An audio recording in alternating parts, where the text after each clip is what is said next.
movie or series lit your fuse and made you have to tell stories on screen? Well, I'm going to start with the first memory I have in life, probably, or one of the first, which was watching Close Encounters of the Third Kind at the drive-in. Our parents would take us to the drive-in very often.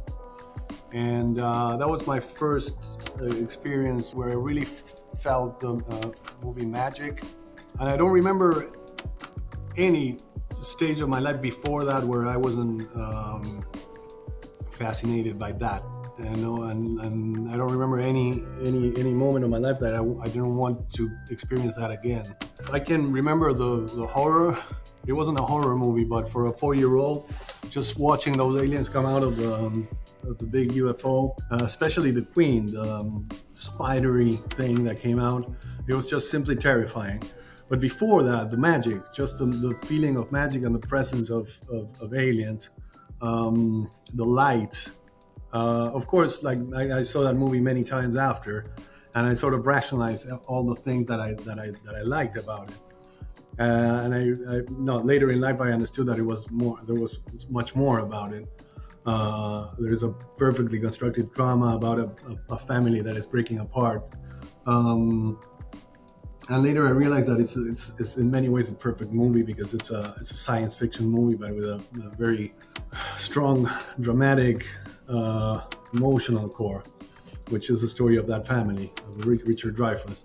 A few years later, E.T. appeared, which when I saw, I didn't think much of it because I had seen Close Encounters before, and it left an impression in me that when I saw E.T., it's everything seemed like a naive version of something that I had seen already. It's more like about a family trying to heal instead of a family breaking apart, and the aliens, in this case, in E.T. is the character that brings the family together. While in Close Encounters, this presence of aliens is a big of the reason that this family is fracturing because of the visions that Richard Dreyfuss has. All those things are things that I rationalized in many years after and the continuous viewing. But yeah, I can tell Close Encounters was my first contact with movie magic. So, obviously we saw Close Encounters together in the same Chevy when we were kids. And it's definitely, one of the things I remember the most about movies. But we used to go to the movies all the time as kids. It was both of our parents are cinephiles, and they encouraged it, and they was different times. They would drop us off at the movie theater and then pick us up when the movie or the movies were over. When I was 9 years old, was 1982, I believe, I saw a movie, a French movie called Les Uns et les Autres, which means the ones and the others, but in the States, it came much later with a very ridiculous title, sadly, called Bolero. And it is a movie about, generations that start in the Second World War, and then we see the effects of the lives in two generations, starting with the horrible trauma of war. And at that point in Argentina, as little kids, we were going through the Falklands or the Malvinas War, and I just remember the impact the movie had on me, and how I was able as a little kid to try to understand the trauma through the storytelling that was happening in our country as we were losing young soldiers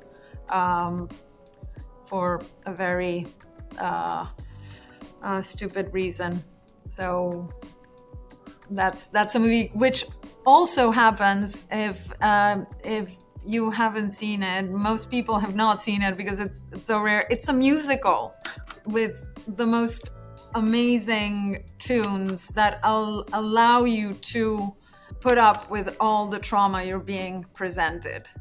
As you were both finding your voice as filmmakers, what movie or series came along and you watched it and it was so good it made you go, man, do we belong here?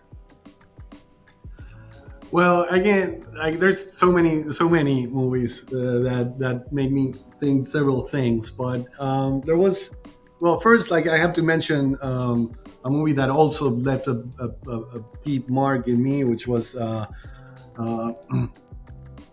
movie about a horse that is called The Black Stallion. I saw that movie when I was like around 6 years old or something, and it just completely rocked my world.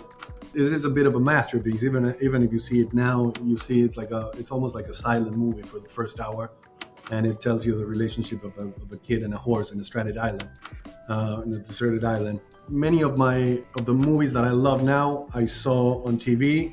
We saw on TV on Saturday nights. There was this cycle of it was a horror movies night, and it was a Saturday night called Viaje a lo Inesperado, which means something like A Journey to the Unexpected, which was hosted by a local actor who had done a lot of horror movies. We saw a lot of horror movies, and we were like 6 and 8, and that was our beginning to of our love for the genre. Which later on, like in our incursions to the movies, were like in 1981 was a very special year because we watched 2 movies that sort of at least me, they rocked completely my world. One was The Howling, and the other one was Evil Dead. Again, a reaffirmation that I really liked everything that was related to horror and comedy. Evil Dead is one of those, is probably the pinnacle of the horror comedy or comedy horror, or some people might hate me for saying that it's a comedy, but it has a lot of humor in it. And then later on, and more talking about what you're now talking, what you just mentioned, those movies that really make you step up and think, can I do this, or I want to do this. In my case, it happened with Paper Moon, one of my favorite movies, which is a movie directed obviously by Peter Bogdanovich. I remember movies like Barton Fink and Miller's Crossing, which is that 2-punch movies by the Coen brothers that really made me watch cinema in a different way. There's also the way they insert humor in a very subtle way, in a drama or in a noir or a movie that seems to be a different thing, but it's those cinematic experiences really sort of shaped my way of watching movies. El Sorpaso. And then, I went to film school, and in my film school years, I fell in love with Italian movies, especially Italian movies from the 60s, Italian comedies from the 60s. A director called Dino Risi. Probably his most my favorite movie of his it's a movie called Il Sorpaso, which was translated in America as The Easy Life. It's basically a road movie with an odd couple in the center of it. Vittorio Gassman is one of the guys, and Jean-Louis Trintignant, who was a French actor playing Italian, he was actually dubbed for the movie. That really left a mark. And Fellini, movies like Amarcord are like masterpieces that really I will never be able to emulate by anyone. Were the two of you watching movies together all the time, developing these sensibilities together? Did you fight over movies? Did you? No, I don't think we've never fought about movies. I think we loved movies together, and felt the joy together, and then of course talked about them, and Andy would draw about them because he was constantly constantly drawing. Yeah, that was my first reactions to movie when I was a child, was to try to draw them entirely. So I have somewhere in my mom's drawers, you can find my version of Superman, my version of the Black Stallion, my version of Clash of the Titans, which is another movie that sort of left a mark there. Yeah, we took we loved it. I remember we saw Clash of the Titans alone first. Our parents dropped us off, and we loved it so much that we made our parents come to see it again with us, because we couldn't understand how they could live without it.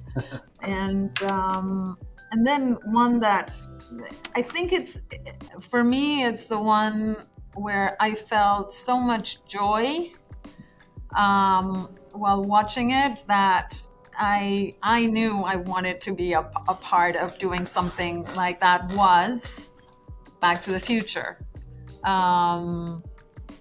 We listened to that score all summer, nonstop. We knew all the songs, from bottom to end, and it was just I still feel exhilarated at Michael J. Fox coming out with the guitar at the end. It was amazing, and as you know, we were kids, but we felt smart because we understood what was going on. It was just a complex structure, and we got it, and it was magic. And the reason I started playing the guitar, of course. And now I'm an excellent guitar player, of course. No, I'm not. Play like shit. But I can play Johnny B. Good. I remember when you first got on my radar, it was that short film and that apparition and that, and Mama coming forward. And I was like, whoa, how the heck did they do that? And I wasn't the only one who felt that way, obviously. And I wonder, maybe it was a work of yours that people noticed, or approval from someone who mattered to you. What first gave you both the confidence that, in fact, you should be doing this and you do belong? I think it was probably it was at the end, when we finally finished Mama, and we sort of got an impression of the reception of the movie, which was it wasn't a great reception, but it was a commercial success, if you will.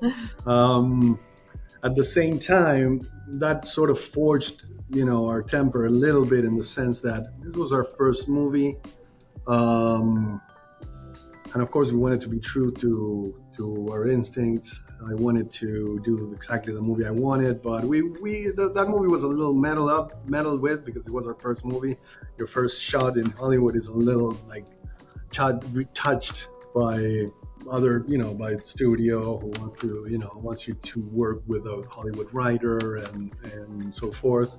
And that was an experience that, of course, I'm very glad that we did, but we really learned something from that, and we're very grateful to Guillermo del Toro for basically hosting our entry to this industry, and I think probably Guillermo's sort of God parenthood sort of made us do that extra step, and showed us a little bit about how the industry works. But I knew this was what we were gonna do after. I mean, I always knew it. I don't know how, but I knew it. But when Andy did his first short, Fierro Chifle, which was a 3-minute short, very, very ambitious. Fierro Chifle was more like 13 minutes.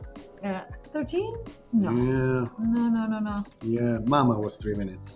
No, Fierro Chifle was not. We fight as well, but we're talking about the 90s. She doesn't remember. I remember everything. That was a very ambitious short. For how old were you? 18? No, I was more like 19. 19. and it was about basically making a deal with the devil, a tango singer that made a deal with the devil. We don't need to talk about that, really. No, but it was amazing, and it wasn't perfect, but it was all there. Mm-hmm. I knew. Mm-hmm. When we were talking about Guillermo del Toro, I spent a lot of time with that guy, and there's nothing like a Guillermo del Toro hug. But what is it like when he sees your short film and gets in contact with you? Describe what happens then.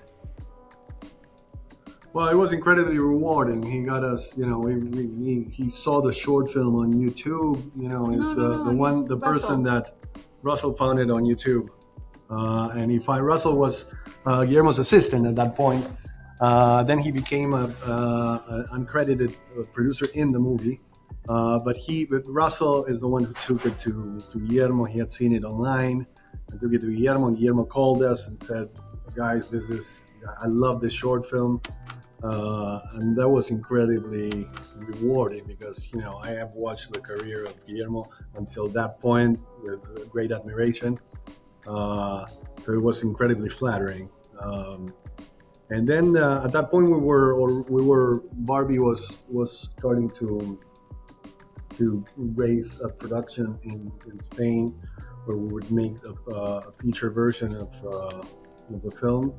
And Guillermo said, "Well, maybe I can help you make it in English if you want." And it was incredible. It was incredible, and it was a bit of, in many ways, it was the beginning of our career in this Hollywood industry.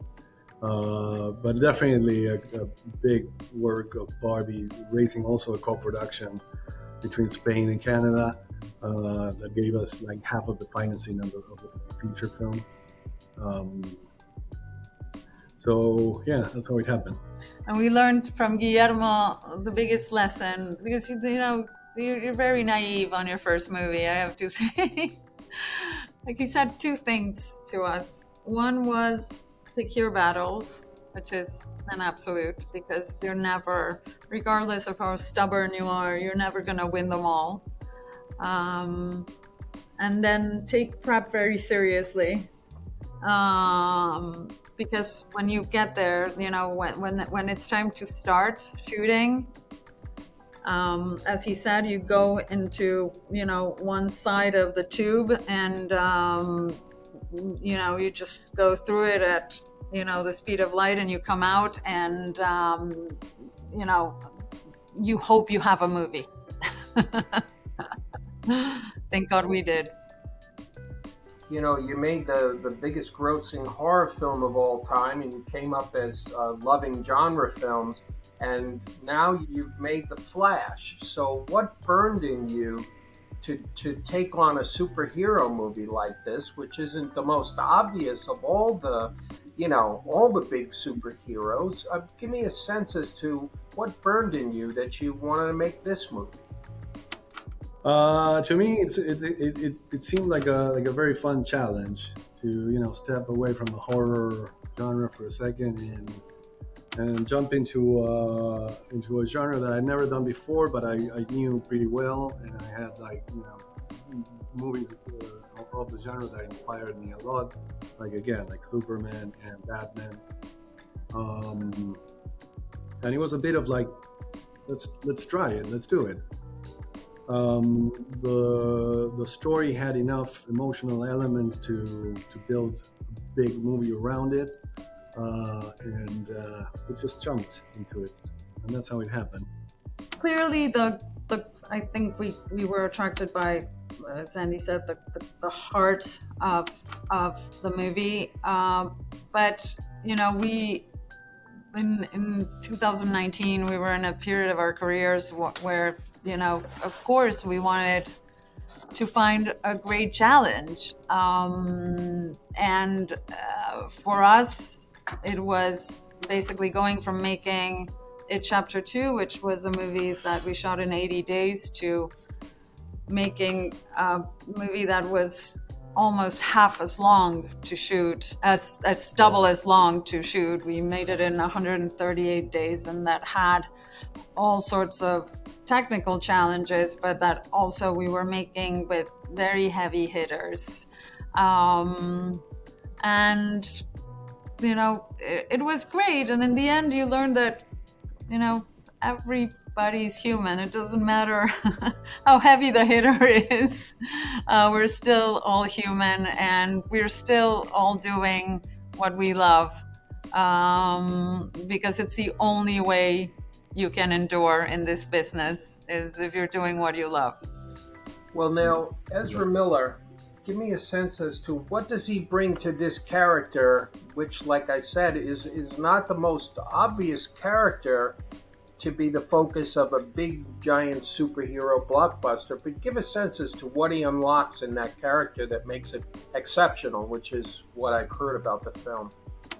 Well, the Barry Allen is a deeply human superhero. The things that are more interesting about him is that he's human. He makes mistakes. He's coping with trauma. Is neurotic, anxious, quirky, all these things. But he's deeply human, and it's a character that doesn't know how to, he's not confident about anything. And that is seen from the outside as a funny character. In this story, he basically had to face his deep trauma, which is the death of his mom, and manages to find a way to go back in time and reunite with her. And by doing this, he gets into more trouble. Ezra Miller is an excellent actor and a great comedian. An exceptional comedian, and this is something that I didn't know before I started working with them. And he understands human behavior very much. He's deeply sentimental. He has they have a lot of emotions and understand the character very well. And they love the character. They understand the differences between the two versions of the character, and they had a lot of fun with this challenge, which is basically creating this odd couple, being the same actor, portraying two different versions of the character. I think nobody can play this version of the character better than Ezra Miller. Very glad that they did it, and it was one of the best experiences I had with an actor. Wow. And so now, do you want to go back to genre? I know there was talk that you might go. You mentioned The Howling before, that you might go and you guys might revisit that one. What's the feeling?